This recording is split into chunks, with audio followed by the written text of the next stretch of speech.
नमो भगवते वासुदेवाय।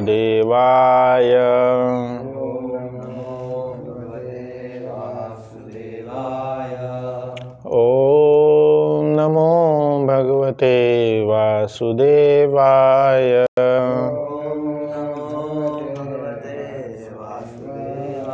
नारायणं नमस्कृत्यं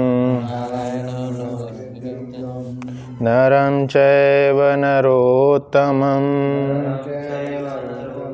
देवीं सरस्वतीं व्यासं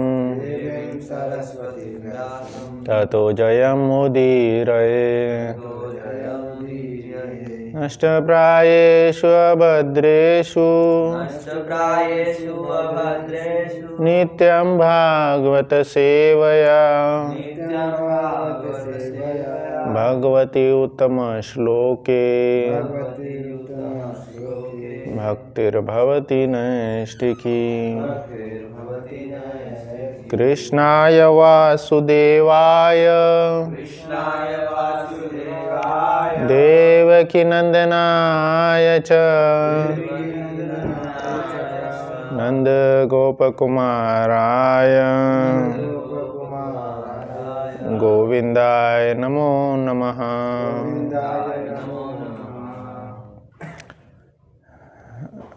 हरे कृष्ण।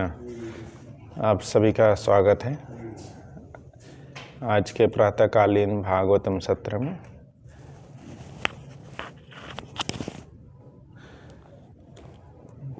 नित्य प्रकार की तरह श्रील प्रभुपाद की कृपा से आज भी हम श्रीमद् भागवतम के इस सत्र को अपनी शुद्धता के लिए सुनेंगे। श्रीमद् भागवतम द्वितीय स्कंद 7वां अध्याय। आज 2 श्लोक साथ में है, 34 एवं 35। तो यह श्लोक आप दोहराने का प्रयास करें। ये च प्रलंब खर दुर्दुर केसी अरिष्ट मल्ल ईभ कंस यवना कवि पौंड्रक आद्य अन्ये च शाल्य कुंज सप्तोक्ष शबर विदुरथ रुक्मी मुख्या वा मुधे समतिशालिनः आतचापः काम्बोज मतस्य कुरु संजय कैकेयी आज्ञः यास्यान्तिः आदर्शनम् अलम बल पार्थ भीम व्याज आहायेन हरिणा निलयम तदीयम। तो यह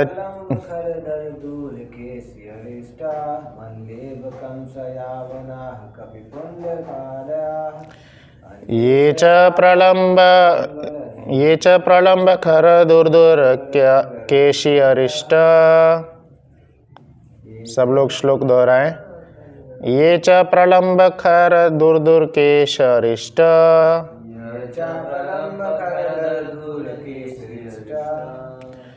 ये च प्रलंब खर दुर्दुर केशी अरिष्ट।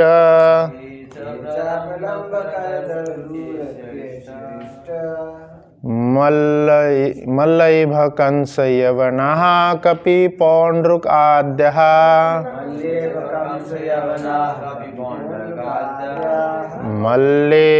मल्लेभ कंस यवनः कपिपौंड्रुक आद्यः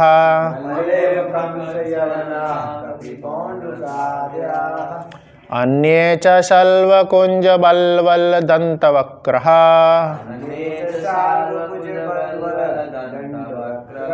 अन्ये च शाल्वकुञ्जबल्वल दन्तवक्रः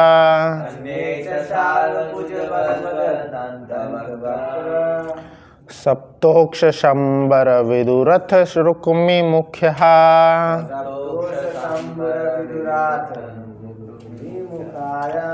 सप्तोक्षशंबर विदुरथ रुक्मी मुख्यः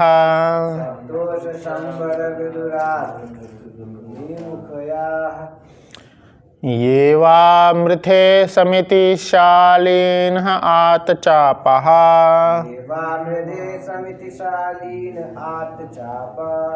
ये वामृथे समिति शालिनः आतचापः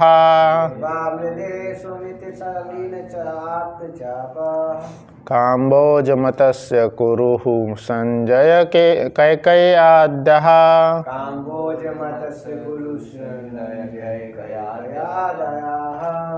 काम्बोजमतस्य कुरु संजय कैकेय्याद्यः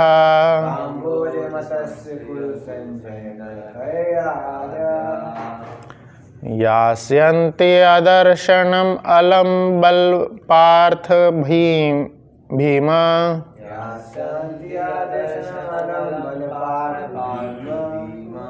यास्यन्ति अदर्शनम् अलम् बल पार्थ भीम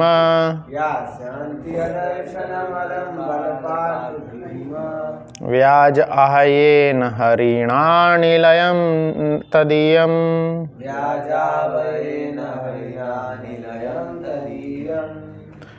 एक बार और दोहराएंगे। ये च प्रलम्ब खर दुर्दुर केशी अरिष्ट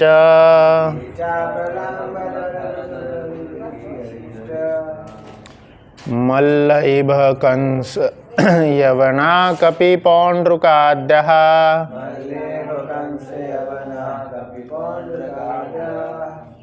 अन्ये च शल्वकुञ्जबल्वल दन्तवक्रः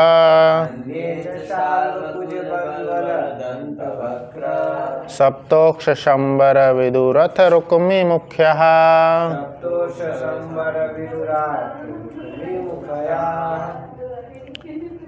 ये वामृधे समिति शालीन आतचापः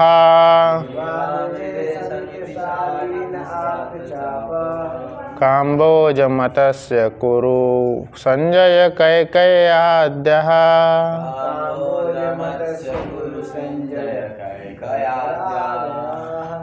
यास्यन्ति आदर्शनमलं बल पार्थ भीम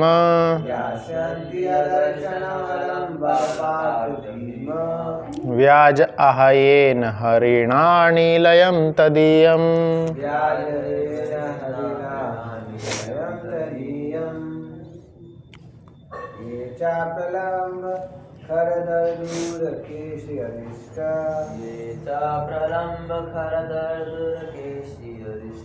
मल्लेभ कंस यवनः कपिपौंड्रकाद्यः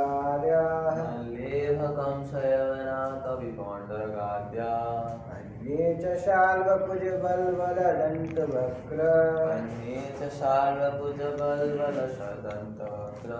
सप्तोष्कशंबर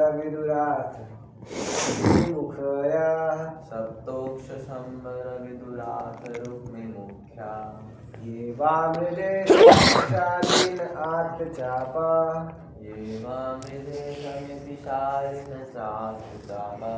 काम्बोजमतस्य कुरु संजय कैकेय्याद्यः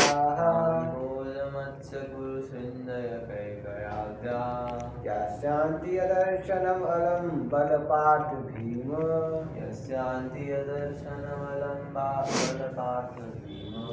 व्याज आहयेन हरिणा निलयं तदीयम्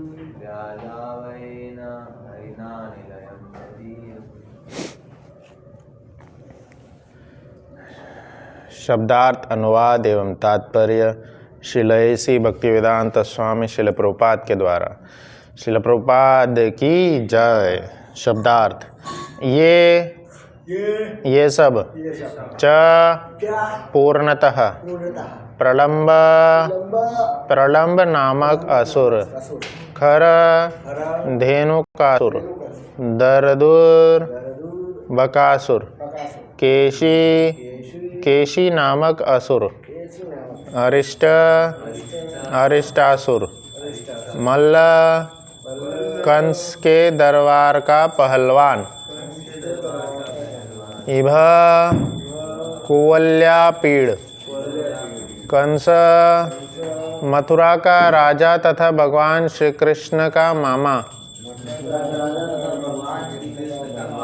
यवनः फारस तथा अन्य निकटवर्ती देशों के राजा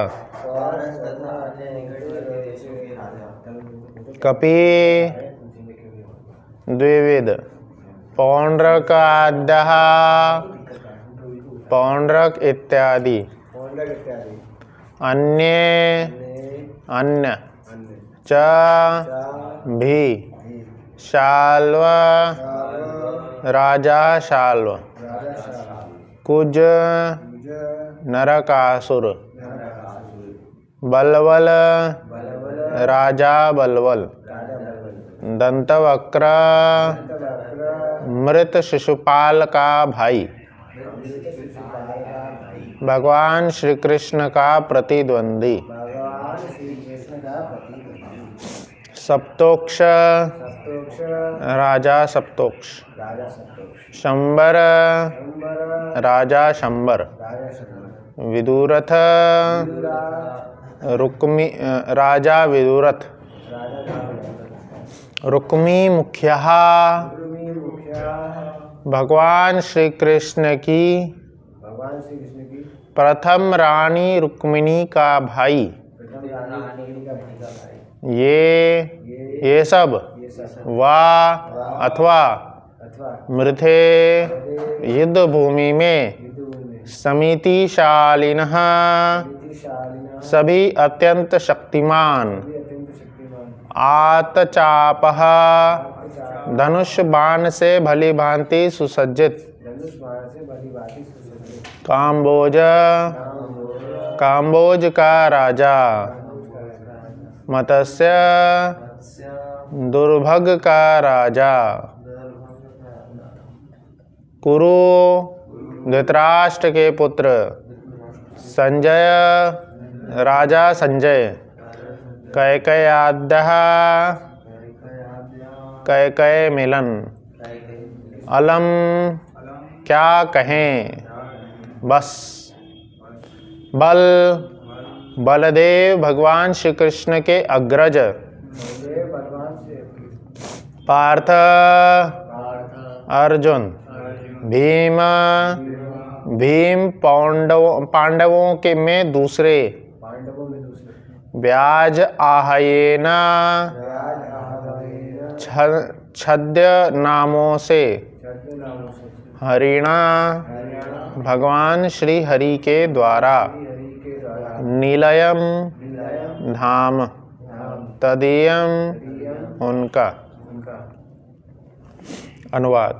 प्रलम धेनुक बक केशी अरिष्ट चाणूर मुष्टिक कुवल्यापीड़ हाथी कंस यवन नरकासुर तथा पौंड्रक जैसे असुर शाल्व द्विविध वानर तथा बलवल दंतवक्र सातों सांड शंबर विदुरथ तथा रुक्मी जैसे सिपह सालार तथा कंबोज मत्स्य कुरु संजय तथा केकय जैसे वीर योद्धा साक्षात श्री हरि से अथवा बलदेव अर्जुन भीम तथा आदि नामों की आड़ में स्वयं श्री भगवान से भीषण युद्ध करेंगे और इस प्रकार से मारे गए सभी असुर या तो निर्विशेष ब्रह्म ज्योति को प्राप्त होंगे या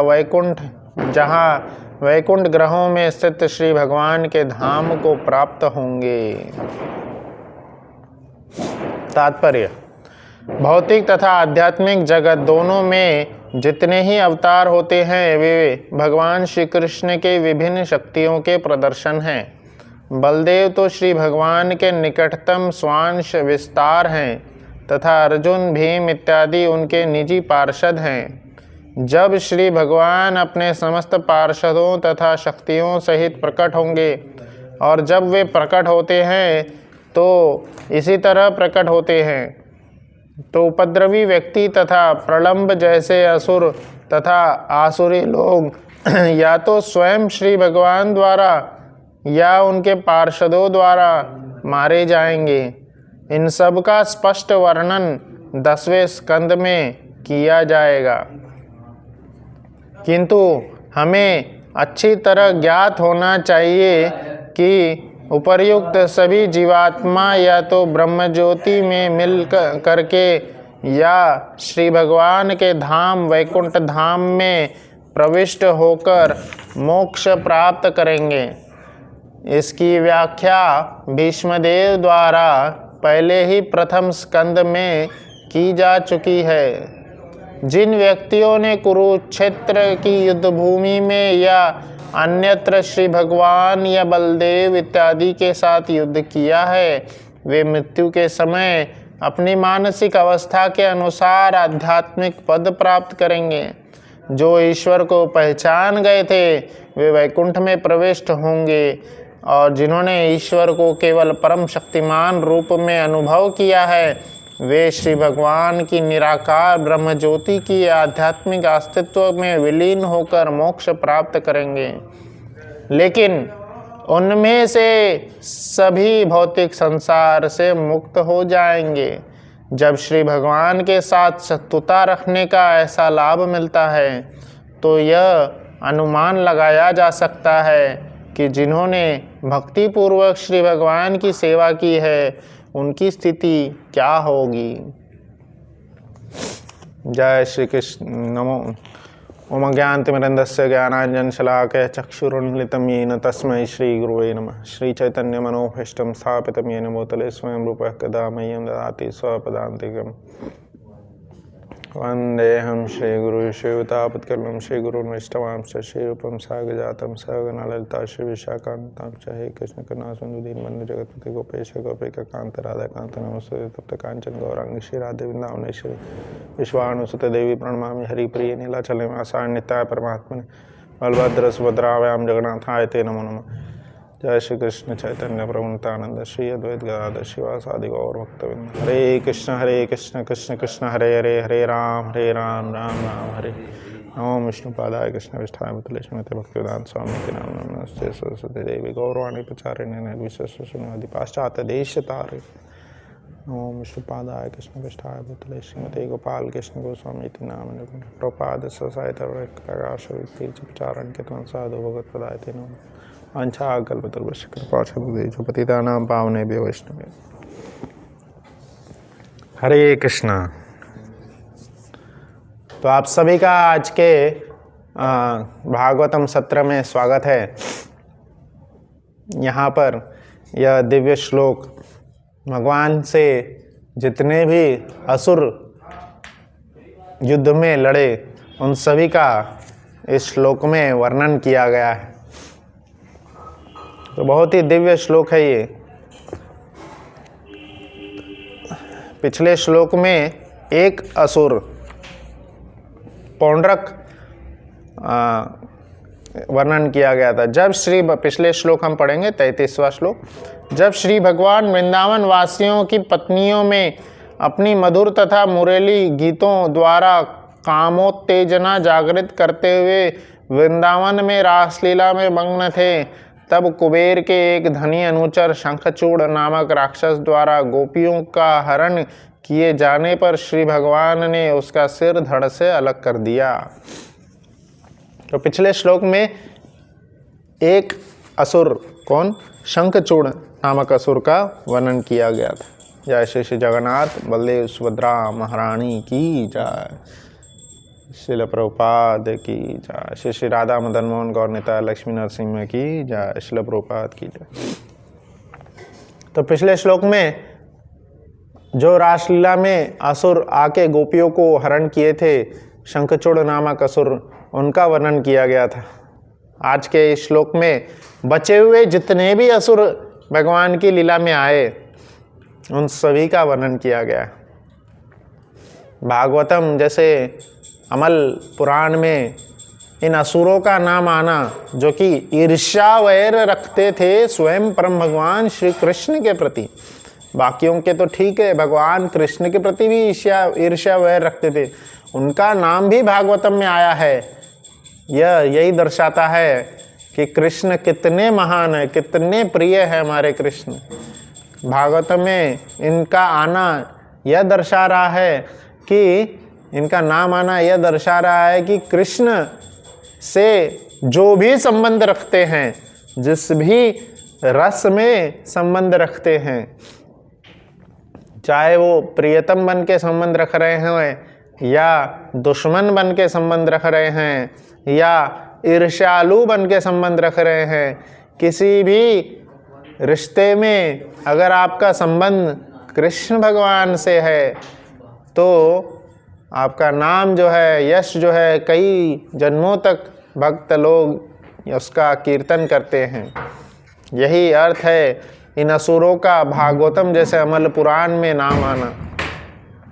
भागवतम सिर्फ और सिर्फ हमारे अशुद्धता को शुद्ध करने का एक तरीका है।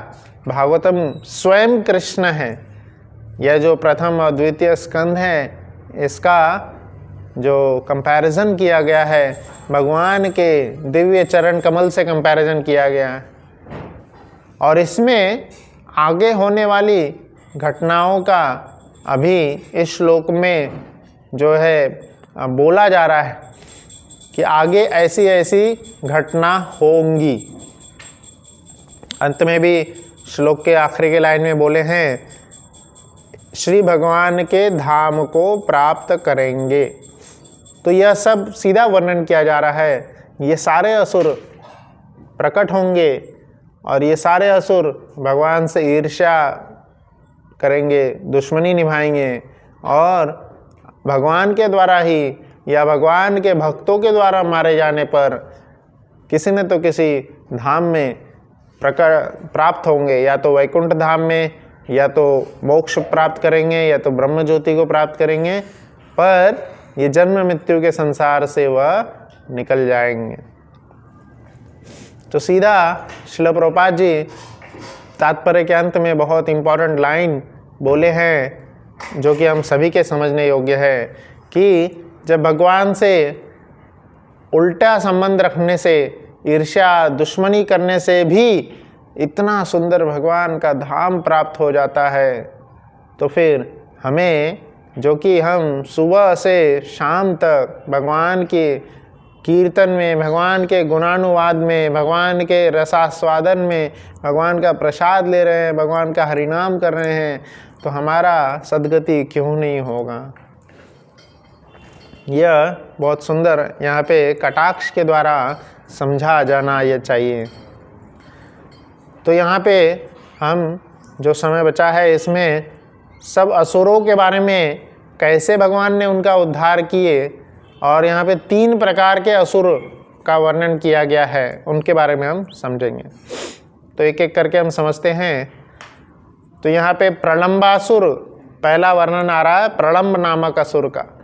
प्रलंबासुर, तो प्रलंबासुर जो है यह एक मित्र के रूप में आया था, मित्र के रूप में, है ना। जैसे वो गीत है ना, दोस्त न करे दुश्मन ने वो काम किया। अच्छा, दुश्मन न करे दोस्त ने वो काम किया है ना। तो जो भी है, दोस्त है दुश्मन है, तो जीवात्मा यहाँ पे कैसे ट्रिक बना करके भगवान के, गाना तो बहुत पुराना था, जो लोग उससे संपर्क रखते हैं उनको याद रहता है। तो ऐसा कुछ गीत था वो। तो ऐसा ही उस असुर ने भी सोचा कि चलो भगवान के हम दोस्त बन जाते हैं। तो ये बस विचार आने की देरी थी, वो तर गया इस धरातल से, वह तर गया। जैसे पूतना जो है, पूतना का भगवान ने उनको सदगति दिए, माता धात्री का स्थान दिए। पूतना जो है कृष्ण को मारने से आई थी, विष लगा करके कृष्ण को मारने के लिए आई थी, पर कृष्ण क्यों उनको सदगति दे देते हैं, माता धात्री का पोजीशन दे देते हैं? क्यों? क्योंकि उसने भक्त बनने का एक्टिंग किया था बस। भक्त बनने का विचार भी आ गया, भगवान की सेवा करने का विचार भी आ गया। भगवान को दूध देना चाहती थी, वो दूध पिलाना चाहती थी, भगवान को संतान के रूप में दूध पिलाना चाहती थी। कृष्ण भगवान की सेवा करने का विचार मात्रा आने से हम तर जाते हैं। और सपोज अगर कृष्ण भगवान की सेवा भी कर रहे हैं तब तो और बहुत सुंदर है।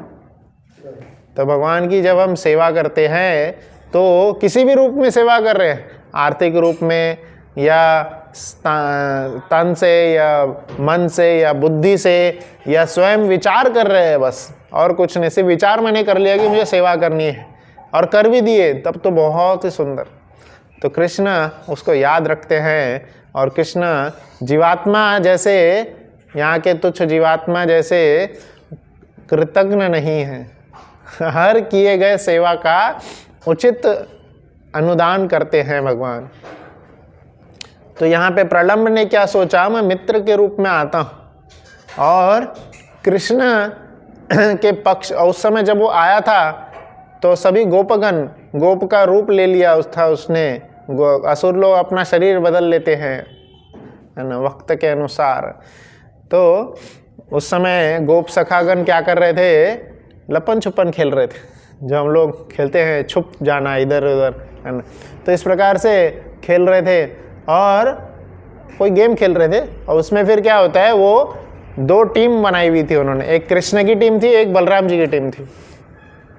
तो उसमें क्या था कि जो हारेगा वह जीतने वाले टीम को अपने कंधे पे बैठा के एक राउंड लगा के आएगा, कहीं दूर जा कर के ऐसा एक राउंड लगा के आएगा।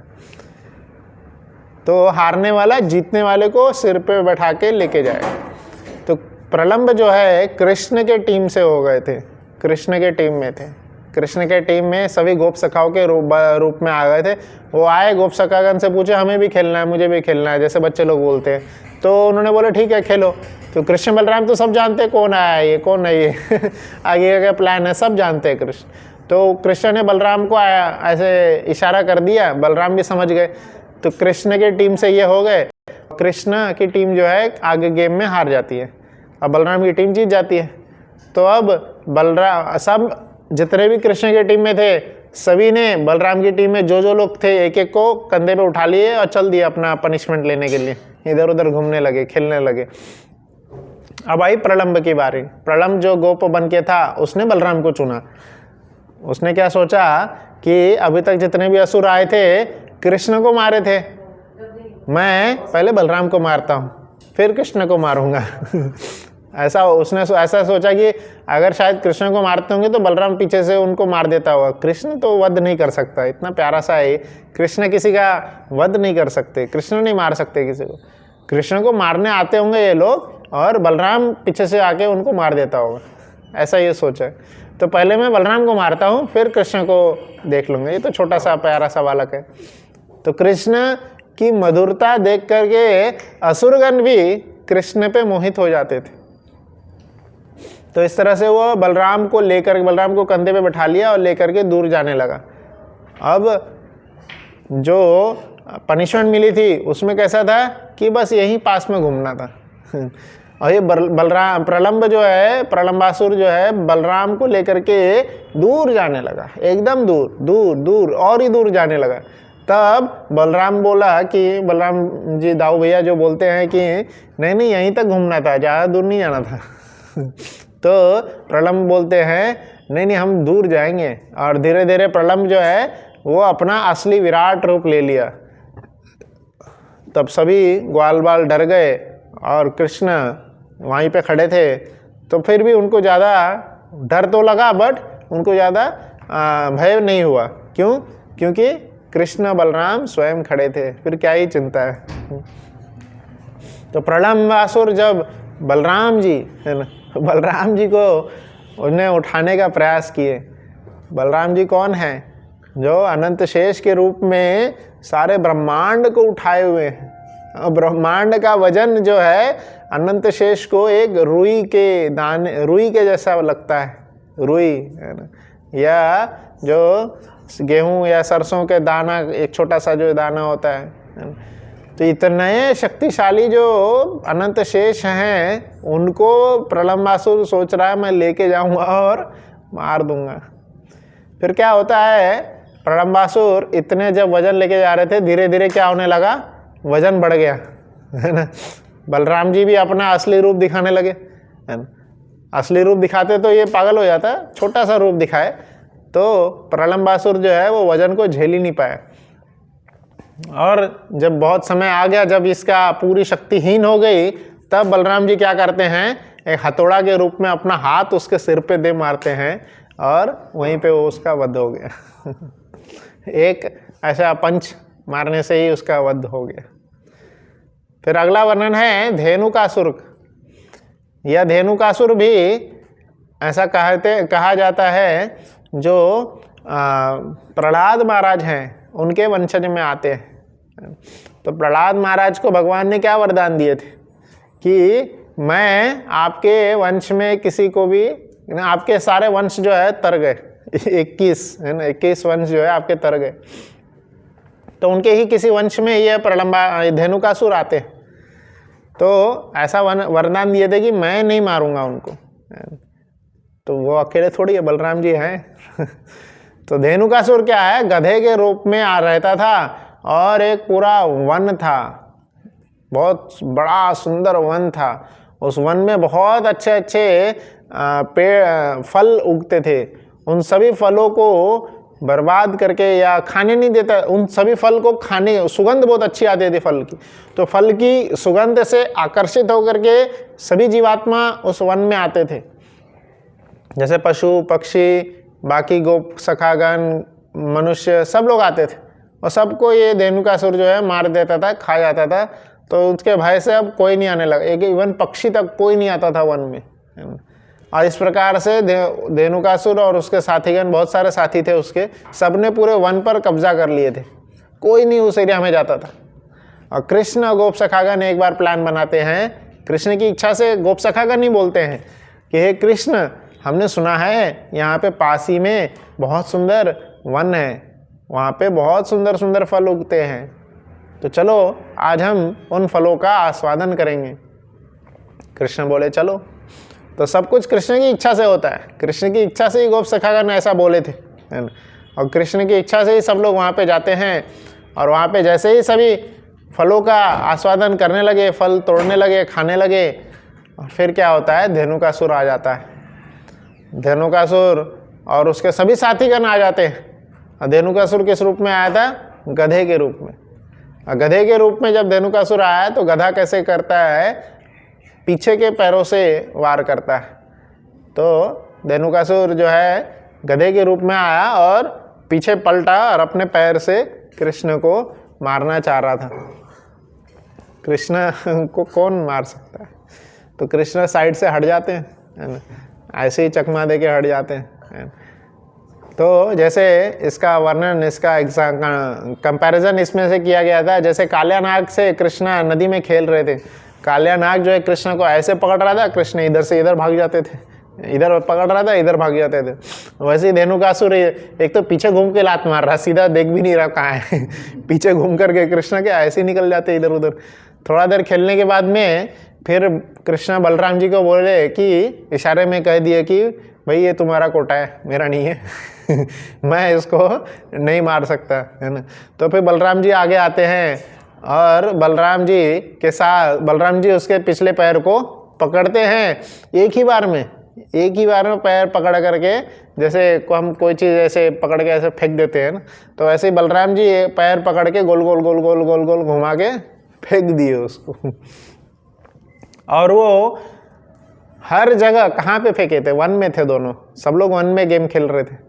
तो वन में थे, तो वन में चारों ओर बहुत सुंदर सुंदर पेड़ थे और पेड़ पे बहुत सुंदर सुंदर फल लगे हुए थे, तो उसको गोल गोल गोल घुमा के जो फेंके वो क्या हुआ, किसी एक पेड़ पर जाके लटक गया, गिरा ही नहीं नीचे, वहीं पे लटके लटके मर गया।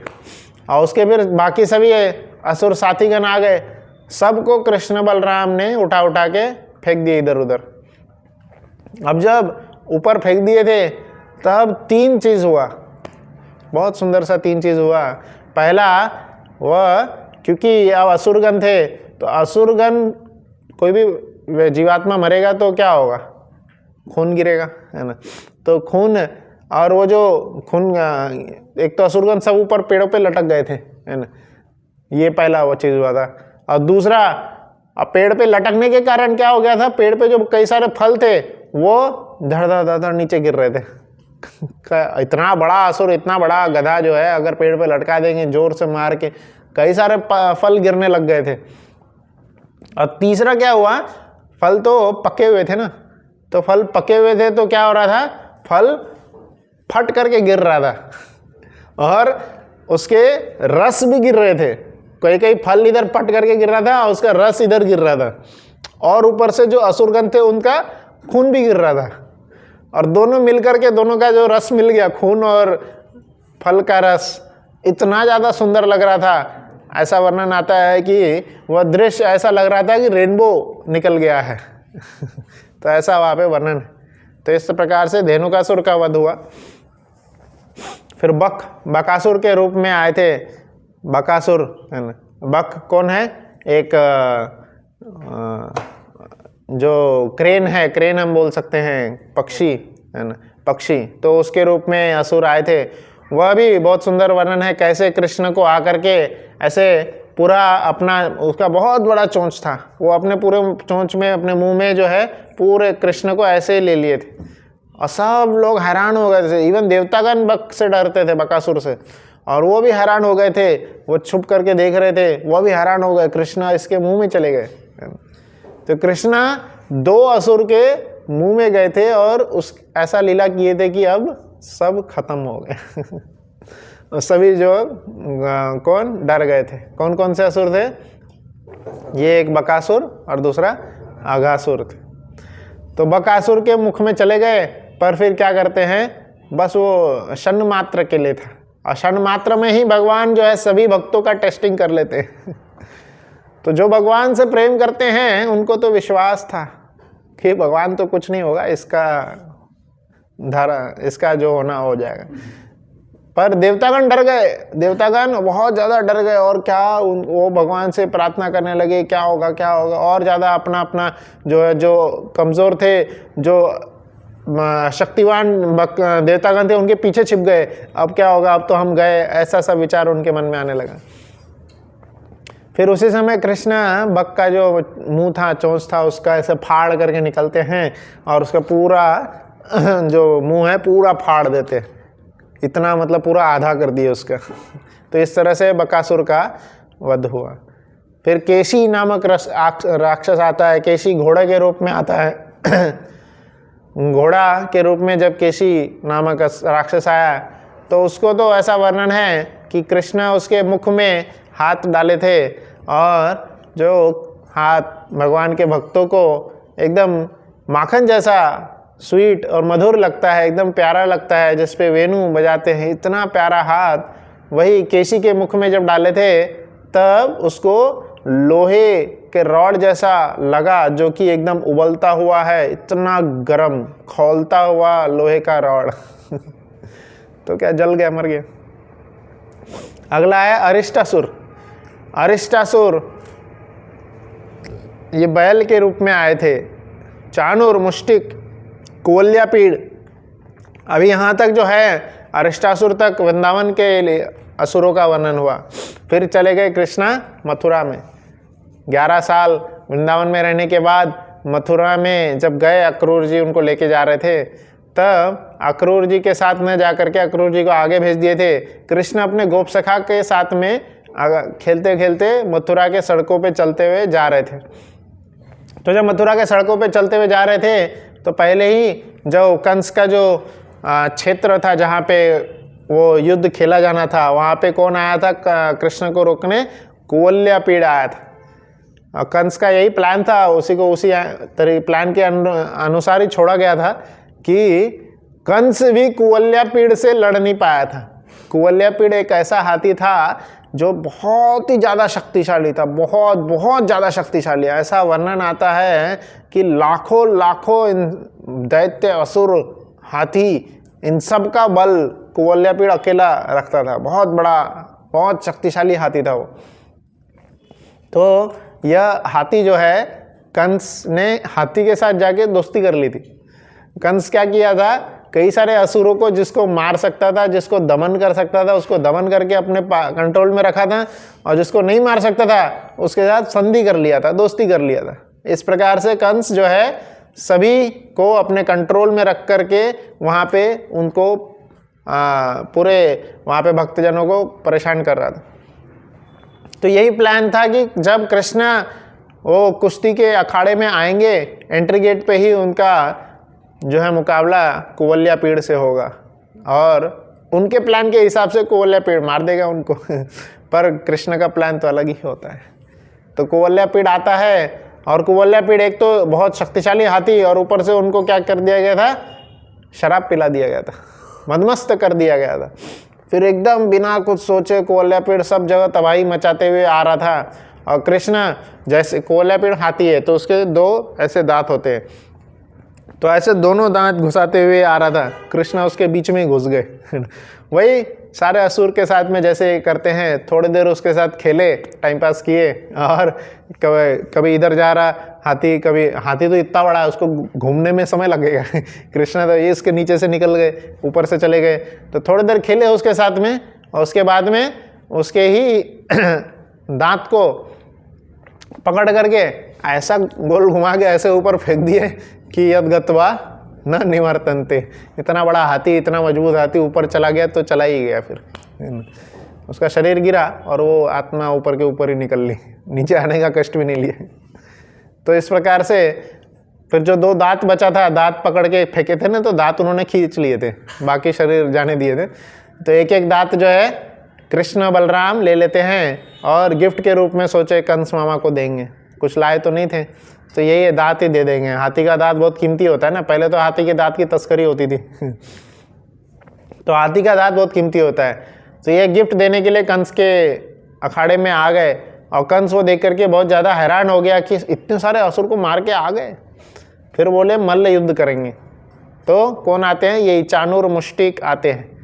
तो चाणूर मुष्टिक के साथ में मल्ल युद्ध होता है। बहुत वहाँ पे बहुत सुंदर वर्णन है, कैसे सभी वहाँ पे अखाड़े में बहुत सारे लोग बैठे हुए थे, तो सभी लोग कृष्ण को अलग अलग तरीके से देख रहे थे। कृष्ण को अलग अलग अपने जैसा संबंध कृष्ण के साथ जिसका था, उस संबंध से कृष्ण को देख रहे थे। कंस कृष्ण को मृत्यु के रूप में देख रहे थे। चाणूर मुष्टिक कृष्ण को एकदम बहुत अच्छे कॉम्पिटेंट के रूप में देख रहे थे, कॉम्पिटिटर के रूप में देख रहे थे। बाकी उनके भक्तगण भी बैठे हुए थे। नंद बाबा उनको बेटे के समान देख रहे थे, उनके जो गोप सखागण है उनको मित्र के लिए देख रहे थे। तो चाणूर मुष्टिक के साथ में अखाड़ा हुआ, फिर से वही सेम असुर के साथ में, सभी असुर के साथ में भगवान ऐसे ही करते हैं कि पहले उसको जीतने देते हैं, एक चांस और देते हैं, जा भैया जी ले जिंदगी, नहीं उसको नहीं जाना था तो फिर क्या करते हैं कृष्ण, थोड़ा युद्ध खेलने के बाद में सबको मार देते हैं, और अंत में कंस का भी वध करते हैं। तो इस प्रकार से बाकी भी असुरों का यहाँ वर्णन आ रहा है। यह तो अभी कृष्ण क्या किए हैं, मथुरा में आए हैं। मथुरा में आने के बाद भी कई सारे असुरों का वर्णन हुआ है, और अंत में अंत वाला जो असुर था कौन है, दंतवक्र। दंतवक्र को कृष्ण ने सबसे अंतिम में मारे हैं, अंतिम है ना। दंतवक्र को मारने के बाद में, दंतवक्र तो कौन है, जो जय विजय थे वही दंतवक्र थे, तो उसमें से विजय थे। तो दंतवक्र को मारने के बाद में कृष्ण क्या किए कि बोले अब मैं कोई भी हाथ में कुछ भी अस्त्र शस्त्र नहीं लूँगा।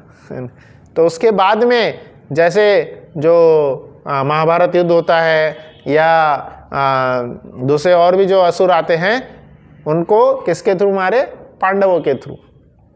तो यही अंत में वर्णन आता है कि कृष्ण इतने सारे असुर को डायरेक्टली श्री हरि के हाथों या उनके जो पार्षदगण हैं, बलराम जी, अर्जुन और भीम इत्यादि के हाथों कृष्ण ने वध किए।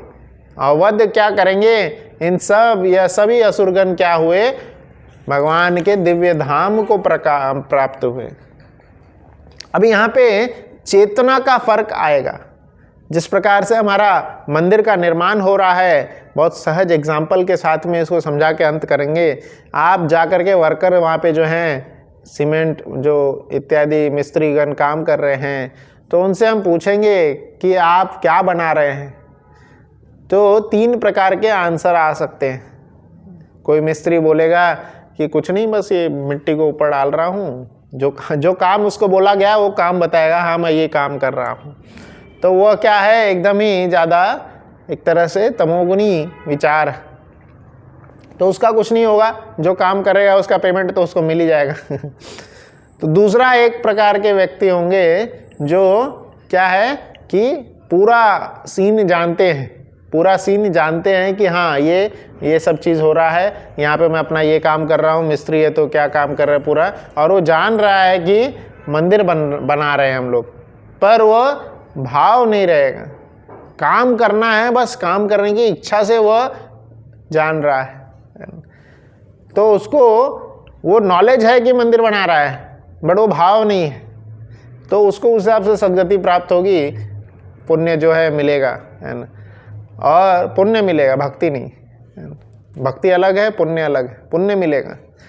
और तीसरा वो होगा जो कि कृतज्ञता भाव से कार्य कर रहा है, और वह एक अपने अंदर संवेदनशील भाव है उसके अंदर कि उसे मौका मिला है, इतने लाखों करोड़ों जीवात्माओं में से उसको मौका मिला है भगवान का दिव्य धाम बनाने का, भगवान का दिव्य मंदिर बनाने का मौका मिला है। इतने सारे मिस्त्रीगण थे, इतने सारे लोग थे, इतने सारे, पर फिर भी उसको भगवान ने चुने, और वह अब इस बात को रियलाइज कर रहा है, अनुभव करते हुए कार्य कर रहा है कि मैं बहुत ज़्यादा भाग्यवान हूँ कि मुझे भगवान का मंदिर बनाने का मौका मिल रहा है ना। तो वह क्या होगा, यह जो भाव अगर किसी के पास है तो वह क्या होगा, भक्ति प्राप्त करेगा और भगवान के धाम जाएगा। तो 3 प्रकार के हैं, एक जो कि सिर्फ अपना काम ही कर रहे, कुछ लेना देना नहीं, उसको बोले मिट्टी उठा के रख दो, बस रख दिया, क्यों रखना है क्या रखना है कुछ नॉलेज नहीं, तो उसको क्या होगा, बस उसका मेहनत आना जो है मिल जाएगा। दूसरा नॉलेज है कि मंदिर बना रहा है बट भाव नहीं है, तो उसको क्या है, पुण्य मिलेगा। और तीसरा पूरा भाव के साथ में बना रहा है, उस कृतज्ञता को महसूस करते हुए बना रहा है, तो उसको पुण्य भी मिलेगा, भक्ति भी मिलेगी, भगवान के धाम भी मिलेगा। क्योंकि लिखे है भगवान शास्त्र, जो मेरा मंदिर बनाएगा उसको धाम मिलना ही है ना। तो इसी हिसाब से यहाँ पे भी श्रील प्रभुपाद जी लिखे हैं, 3 प्रकार के असुरों का यहाँ वर्णन किया गया है। यहाँ पे बता रहे हैं, जिन व्यक्तियों ने कुरुक्षेत्र की युद्धभूमि में या अन्यत्र श्री भगवान या बलदेव इत्यादि के साथ युद्ध किया है, वे मृत्यु के समय अपने मानसिक अवस्था के अनुसार आध्यात्मिक पद प्राप्त करेंगे। तो सबका सेम पद नहीं है, सबका अलग अलग, मानसिक अवस्था के हिसाब से आध्यात्मिक पद प्राप्त करेंगे। तो पहला क्या है, जो ईश्वर को पहचान गए थे वो वैकुंठ में जाएंगे। मरते वक्त जो पहचान गए, जैसे कंस पहचान गया था मरते वक्त, हाँ ये भगवान है, ये उनको दर्शन भी हो गया था, है ना, तो वैकुंठ धाम जाएंगे जो पहचान गए थे। और दूसरा, जिन्होंने ईश्वर को केवल परम शक्तिमान रूप में अनुभव किया, ये बहुत शक्तिशाली है, जैसे चाणूरमुष्टिक, ये बहुत ही शक्तिशाली है। कृष्ण का एक पंच पड़ता था, ये इतने बड़े बड़े डोले वाले थे, डोले शोले वाले, वो बहुत ही ज़्यादा उनको त्रस्त हो जाते थे, तो वो भगवान को क्या समझ रहे थे, बहुत ही ज़्यादा शक्तिशाली व्यक्ति है ये, भगवान नहीं माने थे, शक्तिशाली व्यक्ति माने थे। तो वे क्या करेंगे, वो निराकार ब्रह्म ज्योति के प्राप्त करेंगे, निराकार ब्रह्म ज्योति के आध्यात्मिक अस्तित्व में विलीन हो जाएंगे और मोक्ष प्राप्त करेंगे। ठीक है, मोक्ष प्राप्त करेंगे। दूसरा, मोक्ष प्राप्त करेंगे तो वो भी इस भौतिक संसार से तो बाहर ही हो गए, है ना। और तीसरा यहाँ पे क्या रहेगा, लेकिन उनमें से सभी, लेकिन यहाँ हाँ तीसरा है, जब श्री भगवान से जो शत्रुता रख करके भगवान जिनको सीधा मार रहे हैं वो क्या है, वैकुंठ धाम जाएंगे। तो यहाँ पे 3 प्रकार का यहाँ पे भी बताया जा रहा है। एक जो वैकुंठ धाम जाएंगे, एक जो ब्रह्म में विलीन होंगे, है ना, और एक जो है सीधा। तो इस प्रकार से 3 प्रकार का 3 डेस्टिनेशन का वर्णन किया गया है। अपनी अपनी अंत समय में जब शरीर छोड़ रहे हैं, जैसे भगवान भगवद गीता में बोले हैं, अंत काले च मामेव स्मरण मुक्त्वा कलेवरम। कलेवरम अर्थात शरीर त्यागने के वक्त जो हमारी मानसिकता रहेगी, उसी प्रकार से हर एक जीवात्मा का जो है हमें अलग अलग डेस्टिनेशन होता है। कृष्ण भगवद गीता में रूल बनाए हैं तो ये सभी जीवात्मा के लिए फिक्स है ना। तो हमें भी भगवान से यही प्रार्थना करनी है और इन असुरों का वर्णन करते हुए जो ये श्लोक है इसका स्मरण करते हुए यही प्रार्थना करनी है, हे कृष्ण, जैसे श्रील प्रभुपाद जी अंत में बताएं, जब असुर जैसी भावना रखने से इतना सुंदर डेस्टिनेशन हो रहा है तो हमें क्या प्रार्थना करनी है? भगवान, मैं तो आपकी सेवा कर रहा हूँ, रोज़ आपको प्रणाम कर रहा हूँ, रोज़ आपका नाम स्मरण कर रहे हैं, तो हमारा तो अच्छा ही डेस्टिनेशन होगा। पर फिर भी भगवान की इच्छा से ही होगा। भगवान से प्रार्थना करनी है कि जब हम शरीर छोड़ रहे होंगे अंत में, आपका भावपूर्ण स्मरण हो और आपको हम हमेशा हमेशा कभी भी भूले नहीं। इसी के साथ यहाँ पे अंत करेंगे। हरे कृष्णा कृष्णा कृष्णा हरे हरे, हरे राम राम राम हरे हरे। श्रील प्रभुपाद की जय।